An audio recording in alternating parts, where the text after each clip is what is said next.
ఆషాఢ మాసం సందర్భంగా మన కాసం ఫ్యాషన్స్ కిలో చీరలు కొనండి, అరకిలో చీరలు ఉచితంగా పొందండి.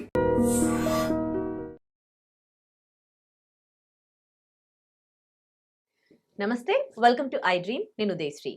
ఇప్పుడు మనతో sun spiritual society founder, vegetable therapist Vikramaditya గారు మనతో ఉన్నారు. మాట్లాడదాం. నమస్తే అండి. సూర్యస్మితల్లి. చాలా మంది ఈ మధ్య కాలంలో చియా సీడ్స్ వాడుతూ ఉన్నారండి. బాడీ డీహైడ్రేట్ చేసినప్పుడు కొంచెం బాడీని కూల్గా ఉంచుతుందని, అండ్ వాటర్ కొంచెం తక్కువ తీసుకున్నా సరిపోతుంది అని. సో చియా సీడ్స్ నిజంగానే బాడీని కూల్ చేస్తుందా? చియా సీడ్స్ వల్ల లాభాలు ఏంటి? చియా సీడ్స్ మీరు అడిగిన పదంకి సంబంధించి చియా అనే పదానికి అర్థాలు చెప్తున్నాను అన్నట్టుగా భావిస్తారు. అంటే చియా సీడ్స్ గురించి అడిగారు. ఫస్ట్ దాంట్లో ఉన్నది ఏంటి, ఎందుకోసం తీసుకుంటున్నారు అంటే దాంట్లో ఫైబర్ ఎక్కువగా ఉంది.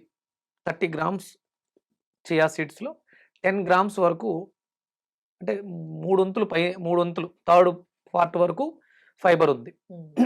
అది ఒక గమ్ము లాంటి పదార్థం, జిగురుగా ఉంటుంది. అందుకని ఉష్ణాన్ని హరిస్తుందేమో అని, అంటే నీళ్ళలో నానబెట్టి మామూలుగా మంచినీళ్ళు తాగితే చలవ చేసేస్తుంది. సహజంగా మీరు ఏమీ చేయక్కర్లే, కొంచెం ప్రశాంతంగా కూర్చుని ఒక గ్లాస్ వాటర్ దగ్గర పెట్టుకుని సిప్ చేస్తూ చప్పరిస్తూ నీటిని తీసుకుంటే 10-15 నిమిషాల్లో మీ బాడీ కూల్ అవుతుంది. ఇది చెయ్యలేక దేంట్లోనే మనం ఆ గింజల్ని నానబెట్టినప్పుడు దాంట్లో ఉన్నటువంటి సహజ గుణం ఉబ్బుద్దది, ఒక జిగురు లాంటి పదార్థం దాంట్లో తయారవుతుంది. ఫెర్మెంటేషన్ జరగడం వల్ల 1 గంట 2 గంటలు నానడం వల్ల దానిలో ఉన్నటువంటి ఒక మాయిశ్చర్ లాంటి, తేమ లాంటి పదార్థం, జిగురు లాంటి పదార్థం ఉబ్బడం వల్ల అది తీసుకున్న మనకి కొంత, అంటే అందులో మెయిన్ ఇంగ్రీడియంట్ ఏంటి, వాటర్. సహజ లక్షణం జలానికి ఉంది, శరీరాన్ని తాపాన్ని తగ్గించే గుణం. ఇది ఇంకొంచెం అడిషనల్గా మనకి ఇది ఇస్తుంది. ఎక్కడైనా సరే, ఎప్పుడైనా సరే మనం ఒక తత్వాన్ని బట్టి, మన శరీర తత్వాన్ని బట్టి, ప్రకృతిలో ఉన్నటువంటి ఋతుతత్వాన్ని అనుసరించి మన జీవనం ఉంటే మీరు అంటున్నటువంటి వేడి చేసే మాట రాదు.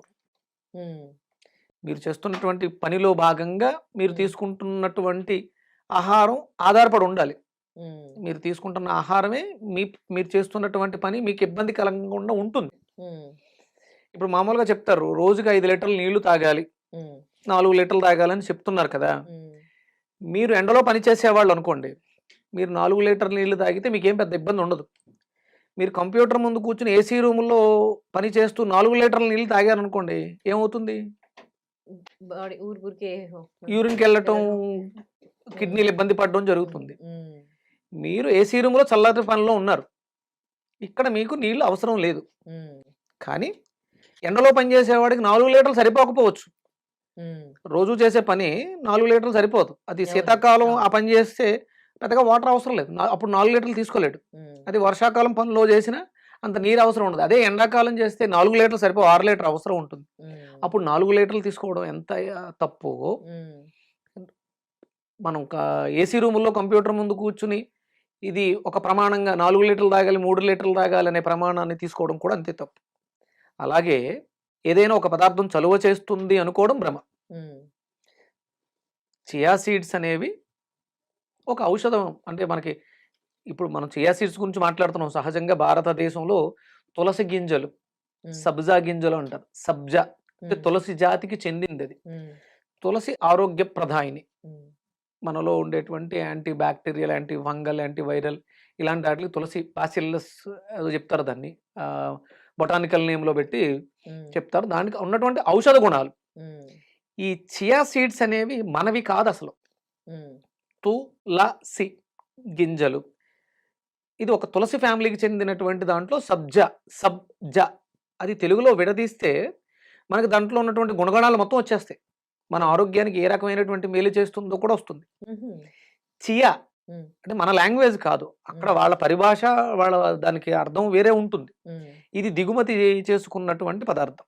మన అన్నిటికీ వెస్ట్రన్ కల్చర్ బాగా ఎక్కువ ఆధారపడి దీంట్లో ఆ ఉపయోగాలు ఉన్నాయి, ఈ ఉపయోగాలు ఉన్నప్పుడు ఇక మళ్ళీ ఆ ప్రాబ్లం రాకూడదు కదా, మన జీవనంలో భాగం కాదు. అది అప్పుడప్పుడు ఔషధ సేవనం. సబ్జా గింజలు మంచివే అని చెప్పేసి రోజు తాగుతూ కూర్చుంటే కరెక్ట్ కాదు. అంటే అది హాని ఏం చేయదు కదా. ఎందుకు చేయదు? అంటే దానివల్ల ఏం హార్మ్ అవుతుంది బాడీకి? బాడీ కూల్ అయిపోతుందమ్మా. ఇప్పుడు మన శరీర తత్వాలే ఇట్లా ఉంటాయిగా. పిత్తం, వాతం, కఫం అని 3 ఆ! రకాలు. అంటే ఒక్కొక్క మనిషికి తను పుట్టిన సమయాన్ని బట్టి ఒక నక్షత్రాన్ని నిర్ణయిస్తారు. ఒక్కొక్క నక్షత్రం వాళ్ళకి ఆయా నక్షత్రాలు అనుసరించి ఆ సమయంలో పుట్టడం వల్ల, జన్మ తీసుకోవడం వల్ల హ్మ్. వాతం, పిత్తం, కఫం అనేది మారిపోతూ ఉంటుంది. 27 నక్షత్రాలున్నాయి. హ్మ్. 27 నక్షత్రాలకి ఒకేలా వాతం, పిత్తం, కఫం ఉండదు. అశ్విని హ్మ్. నక్షత్రానికి వాతం, పిత్తం, కఫం ఒకలా ఉంటుంది. భరణి నక్షత్రానికి పిత్తం, వాతం, కఫం హ్మ్. ఆ రేంజ్ మారుతూ ఉంటుంది. హ్మ్. ఎవ్వరికి ఒకేలా ఉండదు. అందుకని ఇది మంచిది ఎవరికి అంటే అది వైద్యుడు ఒక్కడే సూచించగలడు. ఎప్పుడు అంటే ఆ ఋతువును సంబంధించి. కానీ నేను అంటే చాలా మందితో మాట్లాడుతూ ఉన్నప్పుడు ఫ్రెండ్స్ గాని వాళ్ళ బాడీ తత్వం గురించి చెప్తూ ఉంటారు. అంటే ఎప్పుడు కొంతమంది బాడీ హీట్‌గానే ఉంటుంది. అవును. ఎప్పుడు కొంతమందికి వాళ్ళు చల్లగా ఉంటారు. వేడి పదార్థాలు తీసుకోవడానికి ఇష్టపడుతూ ఉంటారు. అవును. అంటే సీజనల్ వైస్ వాళ్ళ బాడీలో చేంజెస్ అనేవి ఏం వస్తాయి. అంటే కనిపించవు. వాళ్ళు దానికి తగ్గట్టుగా లేరు. వాళ్ళు దాంతో సఫర్ అవుతున్నారు. ఇప్పుడు పూర్వాషాఢ నక్షత్రం ఉందమ్మా. హ్మ్. అది అగ్ని నక్షత్రం. హ్మ్. వాళ్ళు దానికి తగ్గట్టుగా అగ్నిని శమింపచేసి పదార్థాలు తీసుకోకపోతే వాళ్ళు వేడెక్కిపోతూ ఉంటారు. వాళ్ళకి రోగాలు దానివల్ల వస్తూ ఉంటాయి. హ్మ్. మీ శరీర తత్వాన్ని తగ్గట్టుగా మీరు తీసుకునేటువంటి ఆహారం లేకపోతే మీరు సమస్యలను ఎదుర్కొంటూ ఉంటారు. హ్మ్. జీవన విధానం మీ శరీర తత్వాన్ని, ఋతుతత్వాన్ని, మీరున్నటువంటి ప్రాంతీయతను బట్టి ఆధారపడి ఉంటుంది తప్ప, నేను చెప్పినట్టు కాదు. హ్మ్. మీరు చేస్తున్నటువంటి వృత్తి. హ్మ్. మీరు వేడి శరీరం కలిగి ఉన్నారు. మీరప్పుడు ఏం చేయాలి? చల్లటి ప్రదేశాల్లో ఆ పని ఒత్తిడి మీ మీద విపరీతంగా లేకుండా ఉన్నవి చూసుకొని అంటే ఒక రకంగా చెప్పాలంటే ధనుసు రాశికి సంబంధించింది పూర్వాషాఢ. హ్మ్. ఈ పూర్వాషాఢ నక్షత్రం ధనుసు రాశి అనుసరించి మీరు విద్యా వ్యవస్థలో టీచర్స్‌గా ఉంటే మీకు శ్రమ ఉండదు. మీరు ఇదే ఏదైనా ఎండలో పని చేశారనుకోండి, హ్మ్. మీరు సహజంగానే అగ్నితత్వంతో ఉంటారు. హ్మ్. మీరు ఎండలో పని చేయడం వల్ల ఆ ఉష్ణతత్వం మరింత ఎక్కువై మీకు ఇబ్బంది తెస్తూ ఉండొచ్చు. హ్మ్.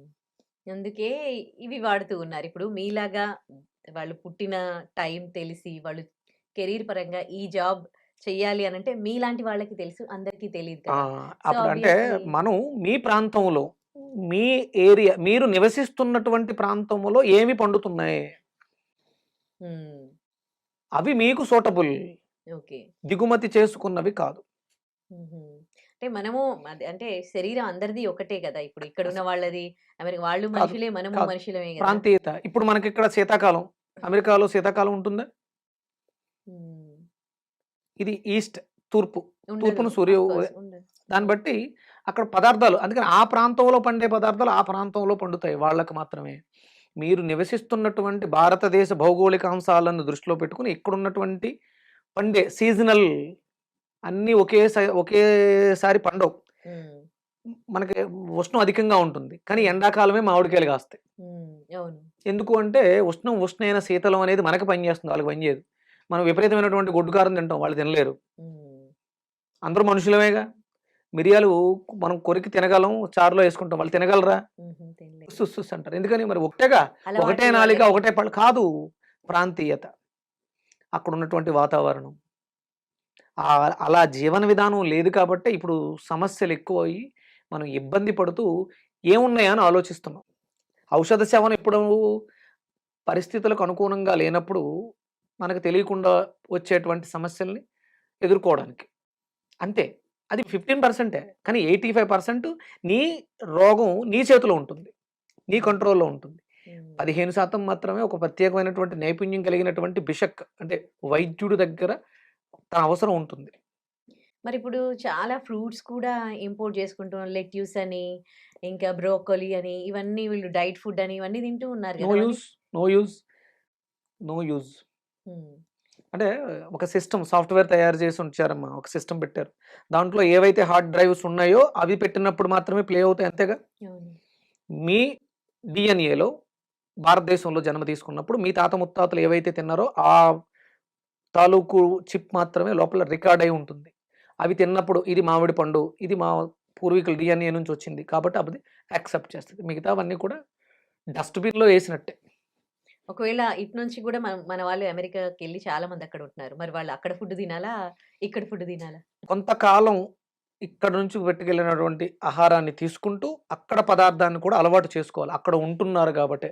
అక్కడ జీవన విధానానికి తగ్గట్టుగా అక్కడ ప్రాంతీయతను బట్టి మార్చుకుంటూ ఉండాలి. అందుకని సియా సీడ్స్ మంచివే. అది వాళ్ళకి ఇక్కడ వాళ్ళకి వేడి చేసింది అనిపించినప్పుడు ముందు ఫస్ట్ నీటిని తీసుకోవడానికి ప్రయత్నం చేయండి. ఒకవేళ దాని వల్ల కూడా కంట్రోల్ కాకపోతే సబ్జా గింజలు మనకి దొరుకుతాయి. ఓకే. అదే చియా సీడ్స్ 100% మంచిది, వెయిట్ లాస్‌కి పనిచేస్తాయి, చలవ చేస్తాయి. ఇవి అపోహలు మాత్రం. వాటికన్నా తులసి సీడ్స్ వాడడమే, ఆ! సబ్జా గింజలు సబ్జా వాడడమే గింజలు చాలా వాడుకోవడం, బెటర్ సగ్గు అంటారు. బియ్యం అని చెప్పేసి జావ పెట్టుకుంటారు. దుంపతో చేసినటువంటి హ్మ్. ప్రాంతీయత. మీరు నివసిస్తున్నటువంటి ప్రాంతంలో దొరికేటువంటి పదార్థాలు మీ శరీరానికి సరిపడతాయి. అంతే తప్ప ఇంపోర్టెడ్ ఇంకా వెస్ట్రన్ కల్చర్‌కి సంబంధించిన జీవన విధానం ఏదో అంటే మనం గొప్పగా చెప్పుకోవడానికి బాగుంటాయి. నేను చియా సీడ్స్ తింటున్నాను, వెయిట్ లాస్ అయ్యాను అని చెప్పుకోవడం తప్ప పెద్ద యూజ్ ఏమి ఉండదు. Thank you so much. Suryasmita. And for more videos, Please subscribe to iDream. Please subscribe to iDream. Please subscribe iDream. And please subscribe to iDream. For more videos, subscribe to iDream. please like, share, and subscribe to the channel. Congratulations, iDream. Subscribe to iDream. Subscribe to iDream. So subscribe to iDream Media. iDream ki iDream team అందరికి huge congratulations. Please subscribe iDream Media. Please subscribe to iDream. Subscribe iDream. Please subscribe to iDream.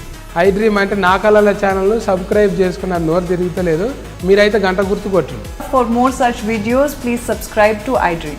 Subscribe to iDream. Please subscribe to iDream. Please subscribe iDream Media. Please do subscribe to iDream. Please subscribe to iDream Media. For best entertainment and information, please subscribe iDream. And don't forget to subscribe to iDream.